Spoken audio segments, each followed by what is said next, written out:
हमारे विभिन्न ज्ञानवर्धक कार्यक्रम देखने के लिए आप हमें अभी सब्सक्राइब करें, बेल आइकन को प्रेस करें ताकि आप देख सकें हमारा कार्यक्रम सबसे पहले। नमस्कार, ज्योतिष ज्ञान में दर्शकों आप सभी का हम हार्दिक स्वागत करते हैं। आइए आज हम बात करते हैं गुप्त नवरात्र के बारे में कि 22 तारीख से 22 जून से ग्रहण के ठीक अगले दिन से प्रथम नवरात्र की शुरुआत में हम भगवती का पूजन, भजन, यजन करेंगे। और ये हमारा सौभाग्य है कि भगवती हमें शीघ्र शीघ्र दर्शन देती है। हमारे 4 नवरात्र होते हैं। एक होता है चैत्रीय नवरात्र, इस चैत्रीय नवरात्र को वासंतिक नवरात्र भी कहते हैं। एक होता है शारदीय नवरात्र, अश्वनी महीने में जो हमारा असोज के नवरात्र भी कहलाते हैं। मुख्य 2 होते हैं लेकिन 2 गुप्त नवरात्र होते हैं। ये बरसात के महीने का गुप्त नवरात्र है और इस नवरात्र में भी बहुत लोग पूजन भजन करते हैं। तो आज हम उनके लिए कुछ बात इस विशेषांक में आपसे करने वाले हैं। आम सभी दर्शकों के लिए बहुत सारी बातें इसमें रहेंगी, आप ध्यान से सुनिएगा। भगवती की जब कृपा होती है तभी हम कुछ कर पाते हैं। कदापि लेश मात्र भी मन में ये बात मत रखना कि हम भगवती की जोत जलाते हैं, हम भगवती के मंदिर जाते हैं, हम भगवती को फल चढ़ाते हैं, हम वैष्णो देवी जाते हैं, हम वहाँ जाते हैं। जब बुलावे आते हैं हम तब जाते हैं। जब भगवती की इच्छा होती है तभी वो हमसे भोग ग्रहण करवाती हैं। जब भगवती की इच्छा होती है तभी वो हमसे दीप जलवाती हैं।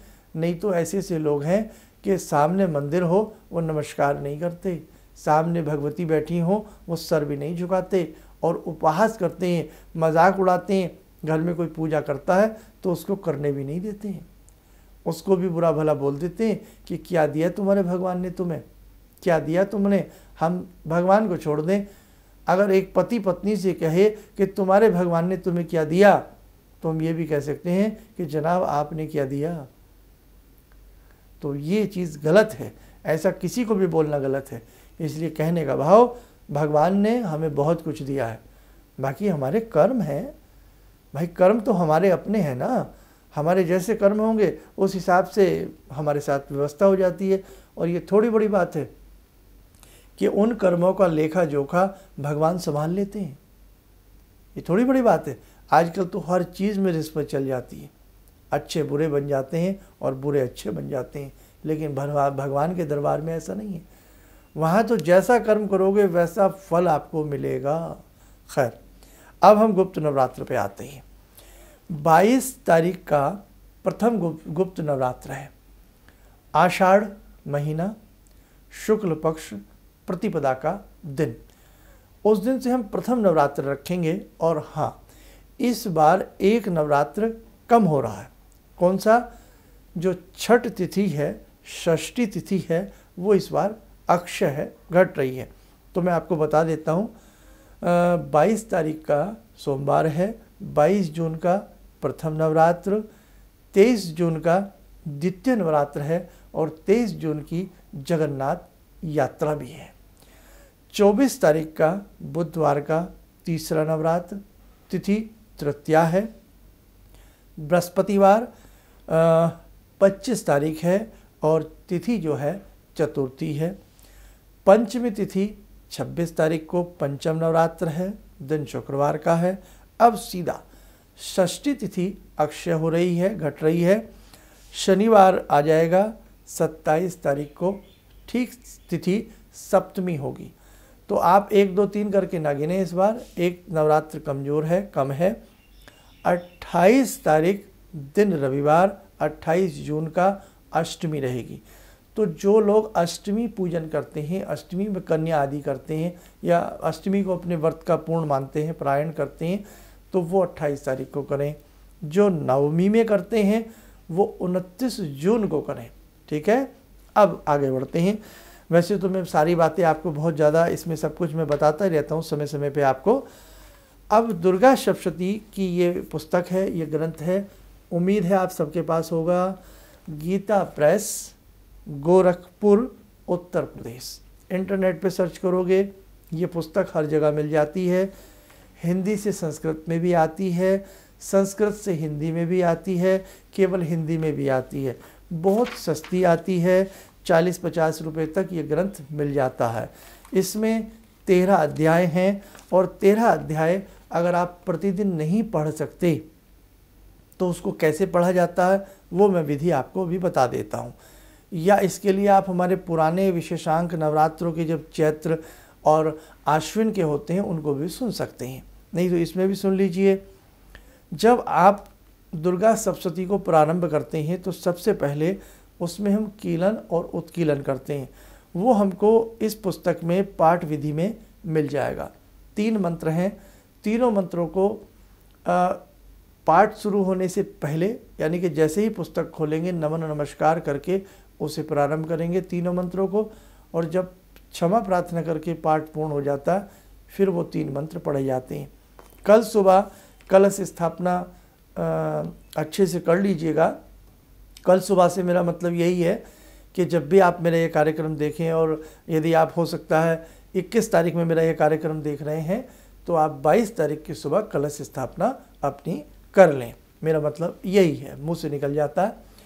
और दूसरी बात क्या है कि जैसे 22 तारीख की सुबह में हम कलश स्थापना आदि करके धूप दीप करके जोत जला के भगवती का पंचोपचार या षोडोपचार पूजन करें, कुछ भी नहीं आता तो धूप दीप जलाएं, और जो कलश भर के रखा जाता है तांबे का, मिट्टी का, पीतल का, और हमेशा भगवती के दाहिने अंग में रखा जाता है। यानी कि आप जैसे मेरे सामने आप बैठे हो और मैं आपके सामने हूँ, तो मैं यदि कलश भर के रखता हूँ तो मैं अपने लेफ्ट हैंड में कलश भर के रखूँगा, यानी कि जहाँ आप बैठें अपने लेफ्ट साइड में कलश भर के रखें, और उसमें हल्दी, फूल और थोड़ा गंगा जल, चांदी का एक सिक्का, पान सुपारी, थोड़ा सा मिष्ठान डाल दें।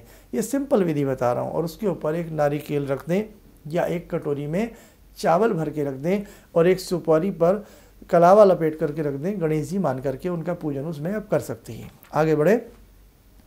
ये सब करने के बाद आपने धूप दीप किया, भगवती को प्रसन्न किया पंचोपचार पूजन वगैरह से, और जिनको पूरी विधि आती है तो भाई उनको तो मालूम ही है कि देव आवाहन होता है, कलश पूजन होता है, नवग्रह पूजन होता है, गुरु पूजन होता है, और उसके बाद फिर भगवती का हम षोडशोपचार पूजन करते हैं। लेकिन जो साधारण विधि से भगवती का पूजन करते हैं, जिन्हें बहुत ज़्यादा कर्मकांड नहीं आता, तो वो लोग क्या करें, वो कुछ ना करें, धूप दीप जलाएं, भोगवादी तैयार करें, एक कलश रखें, पहले कलश के चारों तरफ कलावा बांध के तिलक लगा दें, भगवती कलश का पूजन कर लें, नवग्रहों का ध्यान करके उनका पूजन कर लें, गुरु का पूजन कर लें, और भगवती को 5 प्रकार के धूप दीप फल फूल आदि अर्पण करके नमन करें, नमस्कार करें और अपना पाठ प्रारंभ कर लें। ये सिंपल तरीका है। अब जब आपने पुस्तक खोली तो उसमें 7 मंत्र शुरू में, 7 वो जो मंत्र हैं, 3 मंत्र हैं, 2 7 बार हैं, 1 21 बार है, उन्हें पढ़ें, फिर बाद में उन्हें पढ़ें, और उसके बाद देवी कवच पढ़ा जाता है, अर्गला स्तोत्र पढ़ा जाता है, कीलकम, ये तीनों चीज़ें प्रतिदिन पढ़ी जाएंगी 8वीं या 9वीं तक, जब तक आप करते हैं। उसके बाद तंत्रोक्त रात्रि सूक्त पढ़ा जाता है, इसी में यह इंडेक्स में जब आप देखेंगे विषय सूची में। उसके बाद नवारण मंत्र की एक माला की जाती है। अब हमारे हैं 13 अध्याय। अब 13 अध्यायों को हम कैसे डिवाइडेशन करेंगे, अगर आपके पास समय ना हो रोज इतना करने का, तो आप नोट कर लें। पहले दिन पहला अध्याय किया जाता है, दूसरे दिन दूसरा और तीसरा किया जाता है, तीसरे दिन चौथा अध्याय किया जाता है, और चौथे दिन जब हम करते हैं 5वां, 6वां, 7वां और 8वां अध्याय किया जाता है, और 5वें दिन 9वां और 10वां अध्याय किया जाता है, और आपका 6ठे दिन 11वां और 12वां अध्याय किया जाता है, और 7वें दिन हम 13वां अध्याय करते हैं। ऐसे इसको हम पूर्ण कर सकते हैं। ठीक है, फिर सुन लें। पहले दिन पहला, दूसरे दिन दूसरा, तीसरा, तीसरे दिन चौथा, चौथे दिन 5वां, 6वां, 7वां, 8वां, और 5वें दिन 9वां, 10वां, 6ठे दिन केवल आप 11वां करें, 6ठे दिन केवल 11वां करें, और 7वें दिन आप 12वां और 13वां अध्याय करें। ऐसे ये 13 अध्याय पूर्ण हो जाते हैं। अब इसमें जब ये ऐसे हम डिवाइडेशन करके पाठ कर लेती हैं, उसके तुरंत बाद हम क्या करें, जैसे हमने शुरू में वो कीलन उत्कीलन के मंत्र पढ़े, भगवती आदि का पूजन किया, कवच पढ़ा, अर्गला स्तोत्र पढ़ा, कीलकंठ पढ़ा, नवारण मंत्र की एक माला की। अब हमने दुर्गा सप्तशती का, आज पहला दिन हो तो पहला अध्याय, दूसरे दिन हो तो दूसरा और तीसरा अध्याय। उसके बाद हमने फिर नवारण मंत्र की एक माला की। और अगर हम तीनों रहस्य पढ़ना चाहें, 3 रहस्य होते हैं, ये जो आप देख लेना, प्रधानिक रहस्यम, वैकर्तिक रहस्यम और मूर्ति रहस्यम। अगर आप ये करना चाहें तो तीनों कर सकते हैं, नहीं तो कोई ऐसी बात नहीं है, सिंपल विधि वाली बात बता रहा हूँ। उसके बाद आप अपना क्षमा प्रार्थना वगैरह कर लें। तो रोज़ के हिसाब से आप ऐसे अपना पाठों का डिवाइडेशन कर लें और कर लें। जिनके पास समय है वो तीनों चीज़ें शुरू की और 13 के 13 अध्याय, और जिनके पास कम समय है वो उस विधि से करें जैसे हमने बताया है। 13 अध्यायों को 3 वर्गीकरण में भी बांटा गया है, प्रथम चरित्र, उत्तम चरित्र और मध्यम चरित्र। इन 3 चरित्र के हिसाब से भी आप कर सकते हैं। और बहुत सारी विधियां हैं दुर्गा सप्तशती की, लेकिन जिनके पास कम समय है वो ऐसे ही करें, पहले दिन पहला, दूसरे दिन दूसरा, तीसरा, तीसरे दिन चौथा, इस विधि से करें। सुन लेना वीडियो एक बार दोबारा से, नहीं तो हमारी पुरानी वीडियो देख लो, उनमें बहुत कुछ और भी हमने आसानी से बताया है। अब एक चीज़ और सुने, एक व्रत इसमें छूट जाएगा आपका, लेकिन ये व्रत पूर्ण ही माने जाएंगे। अब इसमें जैसे हमारे सभी दर्शक ध्यान रखें, अगर जिन दर्शकों के पास समय कम है कि साहब मैं इतना तो नहीं कर पाऊँगा, तो ध्यान रखें, 3 चीज़ें मैं आपके लिए बता रहा हूँ मेरे दर्शक, वो ज़रूर कर लें। नोट कर लीजिए आप लोग, अगर रोज़ आप करना चाहते हैं तो देवी कवचम प्रतिदिन पढ़ें, श्री देवी अथर्व शीर्षम प्रतिदिन पढ़ें और सिद्ध कुंजी का स्तोत्र। यदि 3 चीज़ आप डेली कर लें, और चौथा नवारण मंत्र ऐं ह्रीं क्लीं चामुंडाई विच्चे, ऐं ह्रीं क्लीं चामुंडाई विच्चे, ओम ना लगाया करें। माला के मनके के प्रथम मनके पर और लास्ट के मनके पर ओम लगाया करें, अदरवाइज ऐं ह्रीं क्लीं चामुंडाई विच्चे पढ़ें। आपसे कुछ भी नहीं आता, बहुत लोग ऐसे भी तो हैं कहते साहब हम पाठ नहीं पढ़ सकते, हमसे कुछ ज़्यादा कुछ नहीं होगा। तो ऐसे लोगों के लिए मैं एक चीज़ बता देता हूँ, ऐसे लोग केवल नवारण मंत्र चलते फिरते उठते बैठते जितना आपसे हो जाए उतना आप कर लें। और भगवती के 9 रूप हैं, जैसे प्रथम शैलपुत्री, पहले नवरात्रि में शैलपुत्री भगवती का पूजन किया जाता है। द्वितीयम ब्रह्मचारिणी, ब्रह्मचारिणी का किया जाता है। तृतीयम चंद्रघंटेति, चंद्रघंटा माँ का किया जाता है। कुष्मांडेति चतुर्थकम, और चौथे दिन माँ कुष्मांडा का पूजन किया जाता है। पंचमम स्कंद मातेति, स्कंद माता का 5वें दिन पूजन किया जाता है। षष्ठम कात्यायनी तीज, यानी कि 6ठे दिन कात्यायनी माता का किया जाता है। अब ऐसी स्थिति में आप क्या करेंगे, पंचम नवरात्र में ही कात्यायनी और स्कंद माता का पूजन कर लेना, ये इसलिए बता रहा हूँ। और सप्तम कालरात्रि तीज, यानी कि 7वें दिन कालरात्रि का पूजन किया जाता है भगवती का। और 8वें दिन महागौरी का पूजन किया जाता है। नवम सिद्धिदात्री, 9वें दिन हम माँ भगवती सिद्धिदात्री के रूप का पूजन करते हैं। बस ये ध्यान रखें, जैसे प्रथम नवरात्र में हम कहें जय माँ भगवती शैलपुत्री नमः, जैसे आप अपनी विधि से करते हैं, तो ये आपको जो मैंने अभी पढ़ा है ये आपको जो दुर्गा कवच है उसमें मिल जाएगा कि पहले दिन क्या, दूसरे दिन क्या, सारी चीज़ें मिल जाएंगी। बस आप ये ग्रंथ अपने पास ले आइएगा, ठीक है। तो इस प्रकार से नवरात्र होते हैं। और अगर आजकल कन्याएं तो देखो आना जाना तो बड़ा मुश्किल है किसी के घर में, सब कुछ ऐसे ही चल रहा है, तो आप उसके बदले गौ माता की खूब सेवा कर देना, किसी गौशाला जाके कर देना, पक्षियों को दाना वगैरह खूब अच्छे से डालते रहना, भूखों की सेवा करते रहना, तो आपका व्रत पूर्ण माना जाएगा। और भगवती से जितना प्रेम करते हो उससे भी कहीं ज़्यादा मैं तो ये कहूँगा कि अपनी माँ से भी प्रेम किया करो, तो भगवती उससे भी ज़्यादा प्रसन्न हो जाएंगी। समझे आप, ये मेरा शब्द क्या है।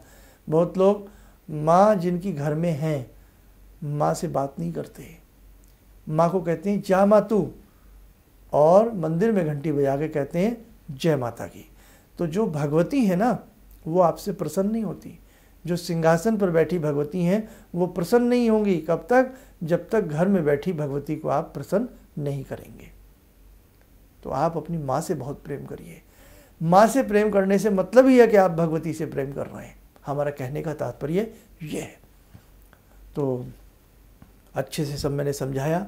और जब आपने 8वें दिन यदि व्रत पूर्ण करना है तो कलश को उठावें नमस्कार करके और शांति पाठ करते हुए ओम धौ शांति अंतरिक्ष द्वम शांति पृथ्वी शांतिराप पढ़ते हुए छींटे दें सारे घर में और बाकी बचा हुआ जल गमले में, प्लांट में, किसी में भी डाल दें। खेत खलियान हैं तो उनमें आप उनको डाल सकते हैं बचे हुए जल को। बहुत अच्छे खेत खलियान होते हैं और ईश्वर की कृपा होगी। 8वें दिन कढ़ाई करें, कढ़ाई पर धागा बांधा जाता है, फिर वो हलवा बना करके अपने घर में ही आजकल तो वितरण कर लेना। आप आसपास कोई मंदिर हो वहाँ भगवती को जाकर के भोग लगा सकते हो, फूल की माला पहना सकते हो। और ज़्यादा कुछ भी ना हो तो इन 7-8 दिनों में 22 तारीख से लेकर के 29 या 28 तारीख तक आप भगवती के किसी भी दिव्य मंत्र की साधना करें। ऐं ह्रीं क्लीं चामुंडाई विच्चे पढ़ें या ओम सर्वा बाधा परशमनम ये पढ़ें, शत्रु का शमन होता। और एक मंत्र ऐसा है, भगवती ने बड़ा रहस्यात्मक मंत्र बताया है ये, ओम सर्वा बाधा विनिर्मुक्तो धन धान्य सुतान्वित मनुष्य मत प्रसादेन भविष्यति न संशय। क्या कहा? ओम सर्वा बाधा विनिर्मुक्तो, यानी कि जितनी भी आपकी बाधाएं हैं मैं सारी दूर कर दूंगी। धन धान्य सुतान्वित, धन धान्य दूंगी, पुत्र पुत्र पौत्र कलत्र आदि से आपको वैभव बना दूंगी, वैभववान बना दूंगी। लेकिन मनुष्यो भविष्यति न संशय, कि हे मनुष्यों जब भी आप किसी मेरे मंत्र का जप करें तो संशय मत करना कि मुझे लाभ होगा या नहीं। ये बड़ा मन में कड़वा सवाल आता है हम सबके। एक माला हुई नहीं कि बस आज ही शंकर जी खड़े हो जाए तथास्तु बोलने के लिए, है ना। तो ये दिमाग से निकाल दीजिए। एक माला हुई नहीं बस आज ही लॉटरी लग जाए, आज ही महल बन जाए, अट्टालिकाएँ खड़ी हो जाएं, 100 गाड़ियाँ खरीद लूँ, तो भाई ये ओछी भक्ति ना किया करो। तो इसलिए ध्यान रखें, भगवती ने स्वयं कहा नात्र संशय, संशय नहीं करना, वो सब कुछ हमारा स्टेप बाय स्टेप पूरा करेंगी। बस आपको भक्ति करने की अच्छे से कला आ जाए, भक्ति करने का अच्छे से आप में भाव जग जाए तो भवानी आपसे दूर नहीं है। परमेश्वरी आपको दर्शन देंगी, साक्षात दर्शन देंगी, स्वप्न में दर्शन देंगी, दर्शन मिलेंगे। भगवान किस रूप में आ जाए कोई नहीं कह सकता। भजिए, अच्छे से भजिए, मन से भजिए। बस इस प्रकार से ये नवरात्र आप कर लीजिएगा। और बाकी एक कार्यक्रम हमारा सुबह आता है 7 बजे इंद्राक्षी धाम के नाम से, उसे आप देखते रहिए। उसमें कुछ ना कुछ जो हमसे बनेगा थोड़ा बहुत हम बताते रहेंगे और प्रयास करेंगे। जो दर्शक हमारा कार्यक्रम ग्रहण से पहले देख रहे हैं तो हम ये भी बता दें कि 21 जून का बहुत बड़ा सूर्य ग्रहण है, उसके हमने कई पार्ट बनाए हैं, वो भी आप हमारे सुन लीजिए। आपकी राशि का ग्रहण पर क्या प्रभाव रहेगा, यानी कि ग्रहण का आपकी राशि के ऊपर क्या प्रभाव आएगा, वो भी हमने बताया है, वो भी सुन लीजिए, जान लीजिए, आपके काम आएगा। इन्हीं शब्दों के साथ हम अपनी वाणी को विराम देते हैं। नमस्कार। मैं डॉक्टर अरविंद कुमार सिंह सीतामढ़ी का ही मझौलिया स्टेट से आया हूँ और मेरा अनुभव काफ़ी अच्छा रहा। गायंतम त्रायते इति गायत्री और मननात् इति मंत्र, तो बिल्कुल मंत्रों में अद्भुत शक्ति होती है, सामर्थ्य होता है, आत्मविश्वास जगाता है। और साल भर से मैं जुड़ा हूँ गुरुजी से, पटना में भी मैंने अति किया था और जो बताए गए मार्ग पर चला, काफ़ी मुझे लाभ प्राप्त हुआ है। मैं काफ़ी प्रफुल्लित हूँ। किसी भी समस्या के समाधान के लिए मिले प्रसिद्ध हस्तरेखा एवं वास्तु विशेषज्ञ प्रोफेसर धर्मेंद्र शर्मा जी से। नोट: शिविर में भाग लेने हेतु एवं व्यक्तिगत रूप से मिलने के लिए कॉल करने का समय सुबह 10 बजे से शाम 6 बजे तक। हमारे विभिन्न ज्ञानवर्धक कार्यक्रम देखने के लिए आप हमें अभी सब्सक्राइब करें, बेल आइकन को प्रेस करें ताकि आप देख सकें हमारा कार्यक्रम सबसे पहले। और अधिक जानकारी के लिए फेसबुक पेज को लाइक करना न भूलें।